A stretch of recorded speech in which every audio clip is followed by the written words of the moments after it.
வாழ்க வையகம், வாழ்க வையகம், வாழ்க வளமுடன். குரு வாழ்க, குருவே துணை.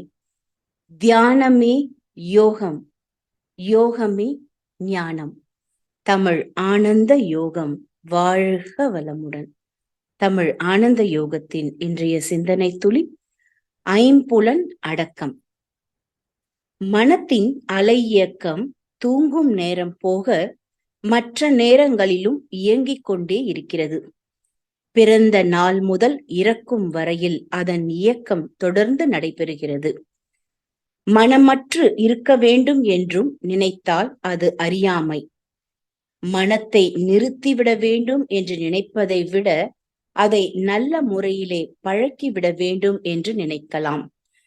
மனம் அமைதியாக இருக்க வேண்டும், தனித்த மனமாக நிலைத்து நிற்க வேண்டும் என்று நினைக்கலாம்.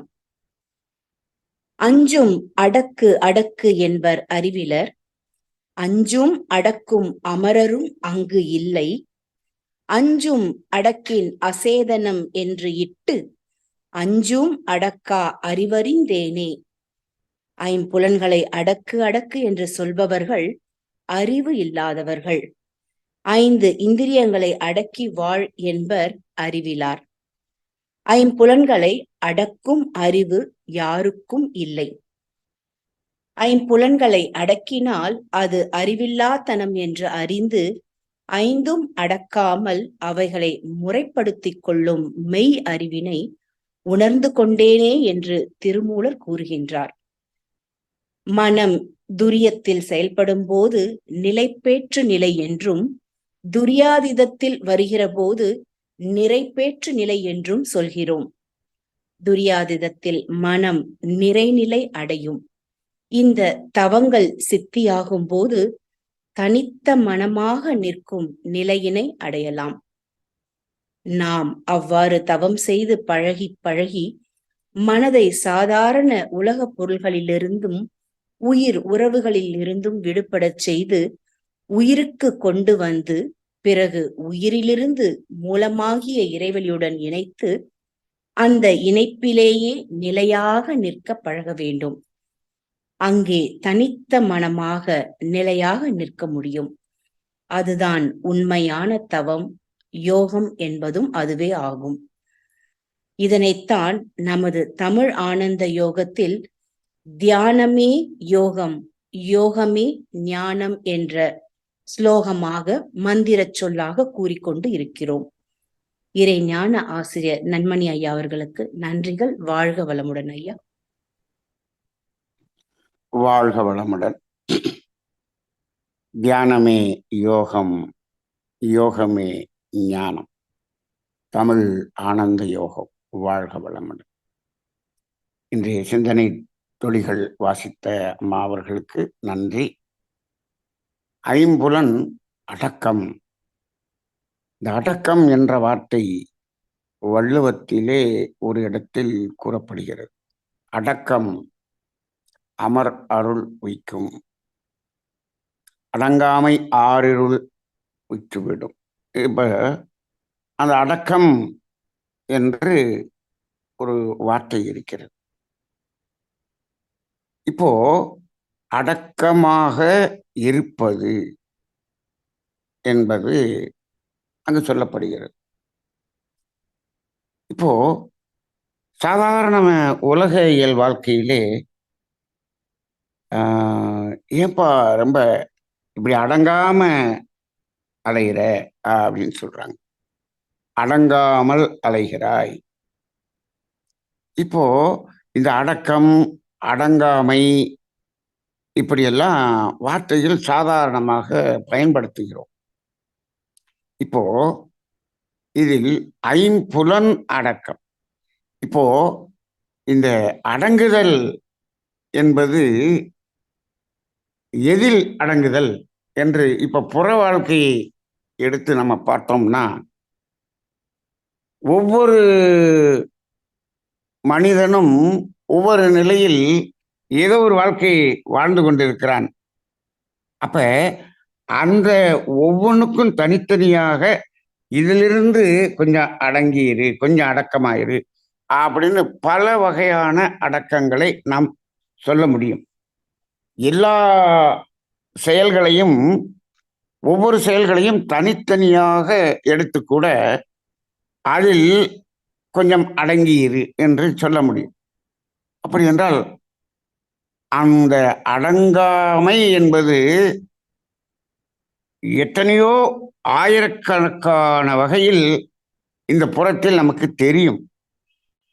ஆனால் இதற்கெல்லாம் மூலம் எது? இவ்வாறெல்லாம் மனிதனுடைய செயல்கள் இருந்து கொண்டிருக்கிறதே. இன்னைக்கு 250 கோடி மக்கள் இருக்கிறார். நமது நாட்டிலேயே 130 கோடிக்கு மேல் சென்று விட்டது. இப்போ ஒவ்வொரு மனிதனுடைய செயல்பாடுகளையும் பார்க்கிறோம். ஒவ்வொரு மனிதனுடைய செயல்பாடுகளிலும் வித்தியாசமாக இருக்கிறது. அப்ப அத்துணையிலும் தவறான செயல்கள் நிறைய இருக்கிறது. இப்போ இதற்கு எல்லாத்துக்கும் அடிப்படை என்ன,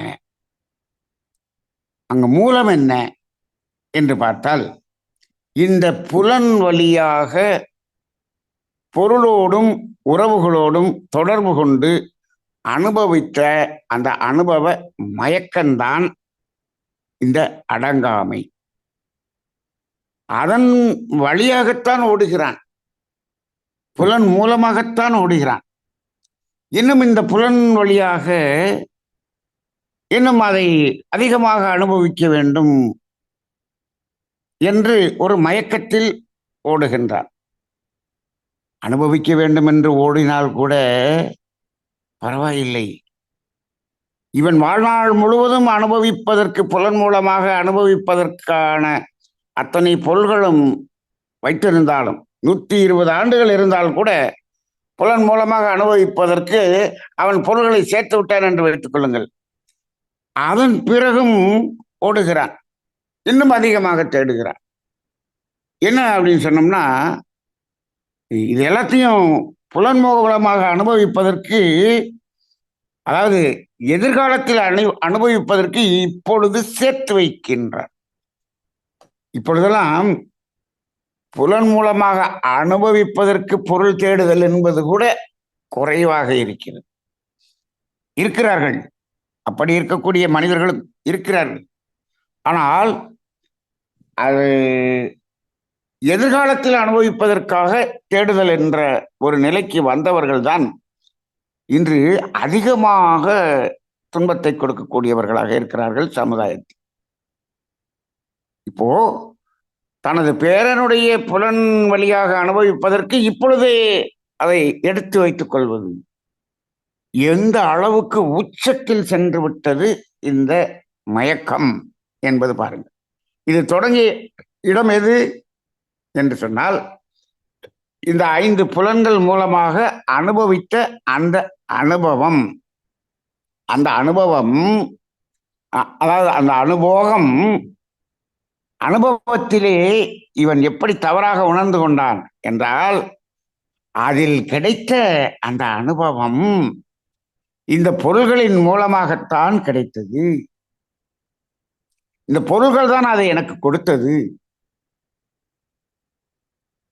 இந்த உறவுகள் தான் அதை எனக்கு கொடுத்தது என்று ஒரு தவறான புரிதல். இந்த ஒரே ஒரு புரிதல் தான் மயக்கத்துக்கான காரணம். இன்னும் அந்த பொருள் வேண்டும், இன்னும் அந்த உறவு வேண்டும் என்று அதற்குள் சென்று கொண்டே இருக்கிறானே, தேவையை மீறி. அப்ப அதற்கு காரணம், முதலில் இவன் தேவைக்காக இந்த 5 புலன்கள் மூலமாக மனதால் தொடர்பு கொண்டான். அடுத்து அந்த அனுபவத்தில் கிடைத்த அந்த சுகம், அது இந்த பொருள்களாலும் உறவுகளாலும் கொடுக்கப்பட்டது என்று ஒரு மயக்கம் மனிதனுக்கு வந்துவிட்டது. பெறப்பட்டது என்று நினைக்கின்றார். இப்போ பெறப்பட்டது என்று எதுவுமே இல்லை, பெறுவதற்கு என்று எதுவுமே இல்லை. இது இயற்கையின் உண்மை. அப்ப அந்த உணர்வுகளில் பெற வேண்டியது என்று எந்த உணர்வும் கிடையாது, கிடையாது. இந்த தத்துவம் எந்த ஆன்மீகத்திலும் போதிக்கப்படுகிறதா என்று கேட்டால் எனக்கு தெரிந்து இல்லை. ஆனால் வேதாத்திரியத்தில் அது தெளிவாக சொல்லப்பட்டிருக்கிறது. ஆனால் அதை தெளிவாக இப்பொழுது எந்த ஆசிரியரும் சொல்வது இல்லை. இப்பொழுது ஆன்மீக வேதாத்திரிய ஆசிரியர்களும் பெறுவதை பற்றியே பேசுகிறார்கள். பெறுவதை பற்றியே பேசுகிறார்கள். பெறுவது என்ன? நீங்கள் பெறுவது பொருளாகத்தான் இருக்கும், உறவாகத்தான் இருக்கும். ஆனால் அதில் கிடைக்கக்கூடிய உணர்வு என்பது பெறக்கூடியதல்ல. அதிலிருந்து நாம் பெறவில்லை. அது நம்மிடம் இருக்கக்கூடியதைத்தான் உணர்கிறோம். இந்த ஒரு கருத்தை வேதாத்திரியத்தில் எந்த பாடத்திட்டத்திலும் எங்கும் தெளிவாக உணர்த்தவில்லை. இதை உணர்த்தி இதை உணர்ந்து கொண்டால் அப்பொழுதுதான் ஐம்புலன்களிலிருந்து அடக்கம் தானாக நிகழும், அடங்கும். அடங்கும். அப்ப இன்னைக்கு அடங்காம ஓடுறான் அப்படின்னா என்ன அப்படின்னு சொன்னோம்னா, பொருளை தேடி உறவை தேடி ஓடுவதுதான் அடங்காமை. அந்த அடங்காம ஓடும்போது என்ன ஆகுது? 10 பேர் ஓடுறான். 10 பேர் ஓடும்போது என்ன ஆகுது? போட்டி போடுறான். ஒருத்தன் அடிச்சுக்கிறான், ஒருத்தன் துன்பப்படுகிறான். இவனை வீழ்த்தி அவனை எடுத்துக்கிறான். அடுத்தவனுக்கு துன்பம் கொடுக்கறதுங்கிறது அங்கதான் ஆரம்பிச்சிச்சு. எல்லாமே எதன் அடிப்படையில் இருக்கிறது என்று சொன்னால் அந்த பொருளும் உறவுகளும் தான் இதை கொடுக்கிறது. அதை நாம் பெற்றுக்கொண்டிருக்கிறோம். இந்த பெறுகிறோம் என்ற ஒரு ஒரு ஒரு இயற்கைக்கு மாறான, நேரடியாக சொல்லணும்னா அது ஒரு பொய்யான உணர்வு. அது ஒரு பொய்யான உணர்வு. மனிதன் எதையும் எந்த உணர்வையும் பெறுவது என்பதே இல்லை. பெறுவது என்பதே இல்லை. அதை நமக்குள்ளாக உணர்வது என்பதுதான் இருக்கிறதே தவிர பெறுவது என்று எதுவுமே இல்லை. இல்லை. சரி, அப்ப இதை உணரும் போது அங்க அடங்குதல் தானாக நிகழும். அப்ப மகரிஷி அவர்கள் இவ்வளவு விளக்கத்தையும் தெளிவாக கூறி அதில் அடங்குவதற்கு, அதை நாம் உணர்ந்து கொண்டு அதை ஏற்றுக்கொள்ளக்கூடிய அளவுக்கு வருவதற்கு தியானம் என்ற தவம் என்ற ஒன்றை கொடுத்திருக்கிறார். தவம் செய்யாமல் இதை சொன்னாலும் அது அங்கு மனிதர்களால் ஏற்றுக்கொள்ளப்பட மாட்டாது. இப்பொழுதெல்லாம் என்ன என்று சொன்னால், நல்ல செய்திகளை மக்களுக்கு சொல்லுகிறார்கள். ஆனால் பீட்டா அலையிலேயே சொல்லுகிறார்கள். அது அங்கு நிலைப்பதில்லை. அது ஏற்றுக்கொள்ளும் அளவுக்கு வருவதில்லை. இப்போ தவம் செய்து அதை உணரும் போது அங்குதான் அங்கு உணர்வாக ஏற்றுக்கொள்ளக்கூடிய அளவில் நிற்கிறது. அப்பதான் கன்ஃபர்மேஷனே ஆகுது. அப்படி வரும் பொழுது அங்கு மனம் அந்த புலன்களிலிருந்து அது ஒரு விடுதலை பெற முடியும். அதிலிருந்து அடங்க முடியும். இதை விட்டு விட்டு இப்ப புலனை அடக்க வேண்டும் என்று நினைக்கின்றான். சரி, இதையுமே ஏன் அடக்க வேண்டும் என்று நினைக்கின்றான் என்று கேட்டால், இவனுக்கு என்ன தெரிகிறது என்று சொன்னால், இந்த புலன் வழியாக அதிகமாக போனதுனால துன்பம்னு ஒண்ணு வந்திருக்குது. இந்த துன்பம் தாங்க முடியல. அந்த துன்பத்திலிருந்து விலக வேண்டும் என்பதற்காக அதை அடக்குங்கிறான். இது ஏன் துன்பமாக வந்தது? புலன் வழியாக செல்வது துன்பமா? மனம் புலன் வழியாக செல்வது துன்பமா? இப்படி ஒரு கேள்வியை கேட்போம். புலன் வழியாக போனதுனாலதான் துன்பம். அப்ப புலனை அடக்கு அப்படின்னு சொன்னா அதுவும் இயற்கைக்கு முரணானது. மனம் புலன் வழியாக போக வேண்டுமா வேண்டாமா? இந்த புலன் எதற்கு உருவாகியது? மனம் எதற்கு உருவாகியது? நன்றாக பாருங்கள். இந்த பிரபஞ்ச பரிணாம தத்துவத்திலே எப்பொழுது புலனென்று வந்ததோ அப்பொழுதுதான் மனம் என்று ஒன்று உருவாகியது. இயற்கை புலன் என்பதை உருவாக்கிய போதுதான் மனம் என்பதை உருவாக்கியது. இரண்டும் ஒரே நேரத்தில் உருவாக்கப்பட்டது. அப்படி என்றால் எதற்காக புலன், எதற்காக மனம்? மனம் புலன் வழியாக செயல்பட வேண்டும் என்பதற்காகத்தான் உருவாக்கப்பட்டது. அது சந்தேகமே இல்லை. அதுக்காக இப்ப புலன் வழியாக செல்வதை நிறுத்திடு, அடக்கிடு அப்படின்னு இல்லை. இப்போ அந்த புலன் வழியாக மனம் செல்ல வேண்டும். எதற்காக செல்ல வேண்டும்? எதை உணர்வதற்காக செல்ல வேண்டும் என்று பார்த்தால், தன்னிடம் இருக்கக்கூடிய உணர்வுகளை உணர்வதற்காக. அதுக்கு என்ன பண்ணு? தன்னிடம் இருக்கக்கூடிய இன்பத்தை தானே உணர்வதற்காக புலன் வழியாக சென்று அந்த பொருள்களோடு தொடர்பு கொண்டு, உறவுகளோடு தொடர்பு கொண்டு இயற்கையின் துன்பமாகிய தேவைகளை நிறைவு செய்து கொள்வதற்கு அதன் வழியாக செல்ல வேண்டும்.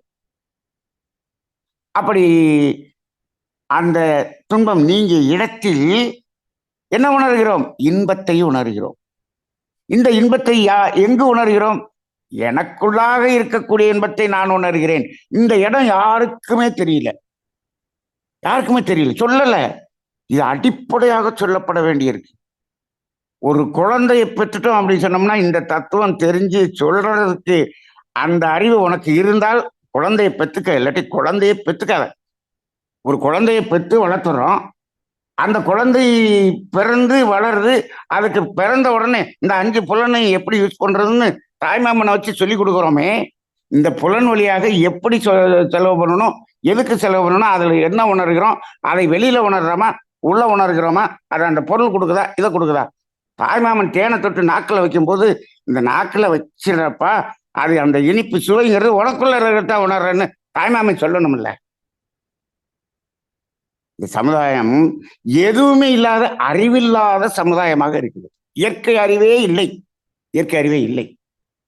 அப்ப இதெல்லாம் சொல்ல தெரியாம எதுக்கு குழந்தைய பெற்று வளர்த்து விட்டுறோம்? அது என்ன ஆகுது? அது புலன் வழியா போய் போய் போய் அது துன்பமாக மாற்றிக்கொள்ளக்கூடிய நிலைமைக்கு போகுது. அப்ப புலன் வழியாக போகணும். ஆனால் எந்த அளவு போகணும், எங்க நிறுத்தணும், எங்க நிறுத்தினா அந்த நாம் உணர வேண்டிய உணரை உணர முடியும் என்ற அளவு தெரியணும். அதை நிறுத்தல அப்படின்னு சொன்னோம்னா அதுதான் துன்பமாக மாறுகிறது. மகர்ஷியினுடைய இந்த தத்துவத்திலேயே இன்பந்தான் துன்பமாக மாறுகிறது என்ற ஒரு இடம் இருக்கிறதே. இது எந்த ஆன்மீகத்தில் சொல்லப்பட்டிருக்கிறது? மறைமுகமாக பல இடங்களில் சொல்லியிருப்பாங்க, புரிஞ்சிருக்காது. மகரிஷி நேருக்கு நேராக சொல்லுகிறார், இன்பந்தான் துன்பமாக மாறுகிறது என்று. அப்ப இப்படிப்பட்ட நிலையில் அதற்கு அடுத்து பாருங்கள், இந்த புலன் வழியாக இயற்கையை ரசிக்கிறீர்கள் என்று வைத்துக் கொள்ளுங்கள். புலன் வழியாகத்தானே ரசிக்க முடியும். அங்கேயும் என்ன இல்ல, அங்கேயும் துன்பமா மாறல. துன்பமா மாறாத அளவுக்கு அங்க அந்த புலனை பயன்படுத்துவது என்பதுதான் அடங்குதல். அப்ப அடங்குதல், அடக்கம் என்று சொன்ன உடனே முழுசா அதுல இருந்து நிறுத்திடு, இந்த மனசையே கொன்று மனமே இல்லாம பண்ணிரு. முடியவே முடியாது. மனம் அற்ற நிலை என்று சொல்லுகிறார்கள். அற்ற நிலை என்பதை எப்படி நாம எடுத்துக்கொள்ளலாம்னா, மனம் இல்லாத நிலை என்று எடுத்துக்கொள்ளக்கூடாது. மனம் புலன் மயக்கத்திலிருந்து விடுதலை பெறும். அதிலிருந்து விடுதலை பெறுவது, தேவை நிறைவு அடைந்தவுடன் அதிலிருந்து தனித்து நிற்பது. இதுதான் சொல்லணும். மனமே இல்லாம போகணும் அப்படின்னு சொன்னா ஒரே ஒரு இடத்தில் தான் மனம் இல்லாமல் போகும். அதற்கு யாராவது தயாராக இருந்தால் அதை செய்து கொள்ளுங்கள். அதை என்னவென்று நான் சொல்லிவிடுகிறேன். என்ன என்று சொன்ன மகரிஷி சொல்லியிருக்காங்க. இதை எப்போ மனம் இல்லாமல் போகும்? மனம் இருக்கிறதுனால தான் எனக்கு இவ்வளவு பிரச்சனை, இவ்வளவு கவலை, மனசுல அவ்வளவு துன்பம், இவ்வளவு துன்பம். ரைட், இதெல்லாம் இல்லாம போகணும். ரைட்டா? மனமே இல்லாம போச்சுன்னா இந்த துன்பமே இல்லையே. மனம் தானே இப்படி அலக்களிக்குது. ரைட். மனம் என்பது எப்பொழுது இல்லாம போகும் என்று சொன்னால், நீ மரணித்து விட்டால் அங்கு மனம் இல்லை. உயிர் என்பது உடலில் இருக்கும் வரை அது மனமாக படர்க்கை எய்து கொண்டு தான் இருக்கும்.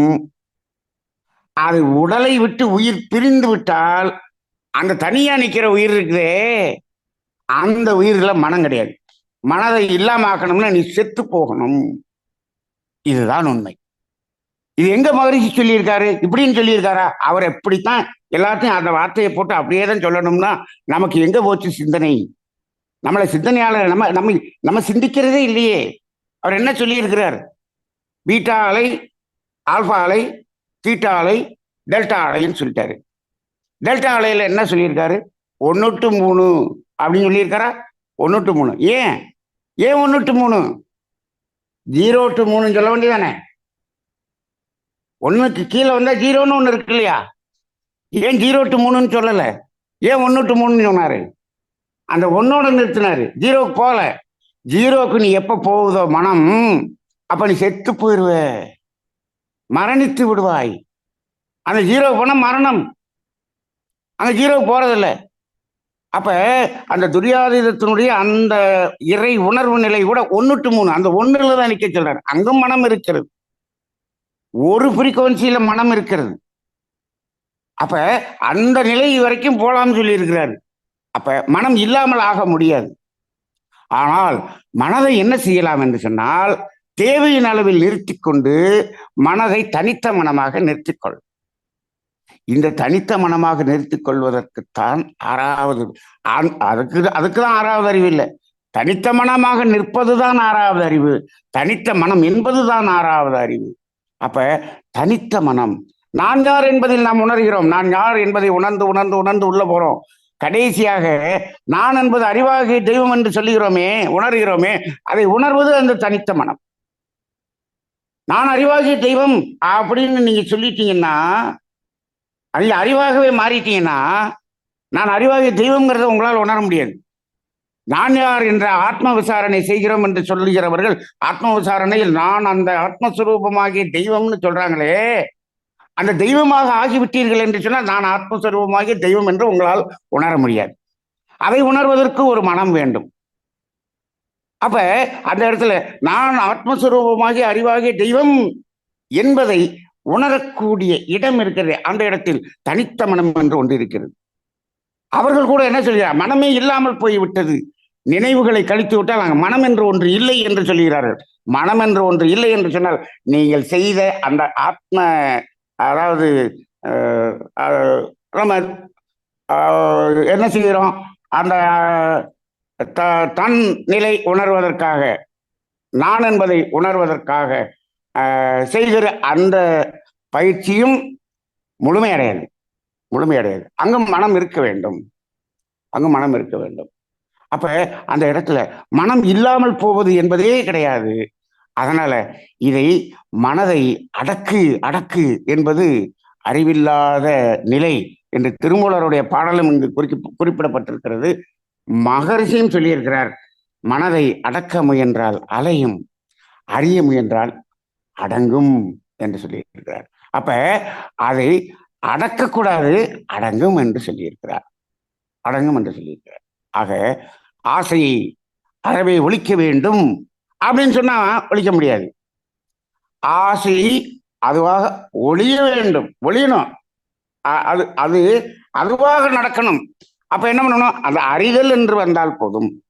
அப்ப ஒவ்வொரு இடத்திலும் இந்த 5 புலன் அடக்கம் என்பது அது தானாக நிகழக்கூடிய ஒன்று. அதற்கு நமக்கு என்ன தேவை என்று சொன்னால், இந்த உண்மை புரிதலும், இயற்கையில் நமது அமைப்பில் என்ன நடக்கிறது என்பதை பற்றிய புரிதலும், அதில் நிலைக்கக்கூடிய மன அலைச்சூழலை குறைக்கக்கூடிய தியானமும் தான் அதற்கு உதவும். அது இல்லாமல் இதை அடக்குகிறோம் என்று எதை அடக்கினாலும் அடக்க முடியாது என்ற ஒரு சிந்தனையின் மூலமாக இன்றைய 5 அடக்கம் என்பதில் அது தானாக நிகழக்கூடிய ஒன்று என்ற ஒரு சிந்தனையை இன்று நாம் தெளிவாக புரிந்து கொள்வோம். வாழ்க வையகம், வாழ்க வையகம், வாழ்க வளமுடன்.